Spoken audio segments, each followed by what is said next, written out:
All right, finally, the knockout king of the lightweight divisions is going up against the man with some of the fastest hands in boxing right now. That's right, Tank Davis versus Ryan Garcia, April 22nd at the sold-out T-Mobile Arena in Las Vegas.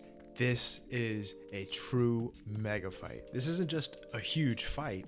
This is one of the biggest fights that could possibly be made in boxing right now, and it shows. Floor seats at the T-Mobile Arena were going for $29,000 the first day they went on sale, and the entire arena was sold out in less than 5 minutes. This is a huge event, and this is exactly what boxing needs right now. The fact that all of these guys, Ryan Garcia, Tank Davis, Teofimo Lopez, and Devin Haney all held some kind of belt over the past 3-4 years, and none of these guys has actually fought in each other in a professional bout is completely insane. A lot of people look at Ryan Garcia as just more of like a half influencer, half boxer because of his huge following on social media, but you gotta give the guy his respect because he, more so than anybody else, has been campaigning for these kinds of big fights.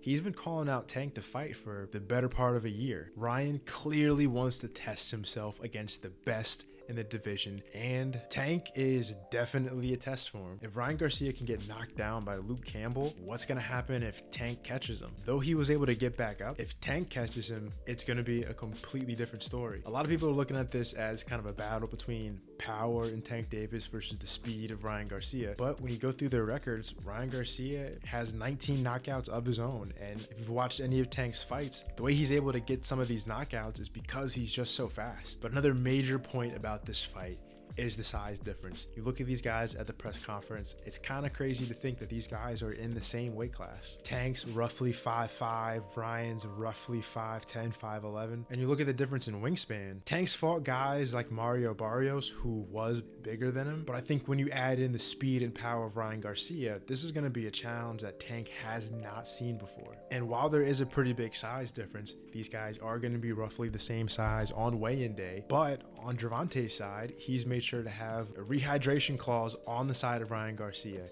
And despite that, Ryan Garcia is so very game to take this fight. That says a lot about the guy. You got to think that if he's still willing to take this fight, while he's going to be the B-side, this is going to be a fight on Showtime, he's the one that has to adhere to a rehydration clause. And he's definitely going to be a sizable underdog. You got to think there must be something that him and his team see in Tank's game that they can exploit. I think that confidence goes a long way in this game. And if Ryan's that confident to put himself at this much of a disadvantage going into this fight, I'm really interested to see how it plays out. He might know something that we all don't know. I'm gonna give a prediction for this fight in a future video. There's still a lot of things I still have to see. If Ryan can keep this high level of confidence going forward closer to the fight, I want to see what some of the guys that have fought in Tank and Ryan in the amateurs think. But as of right now, I have no doubt in my mind that this fight is gonna be absolute fireworks, and somebody is definitely getting knocked out. While Tank's definitely going to be the favorite, as of right now, I'm pretty 50-50 on this fight, specifically because of the huge difference in size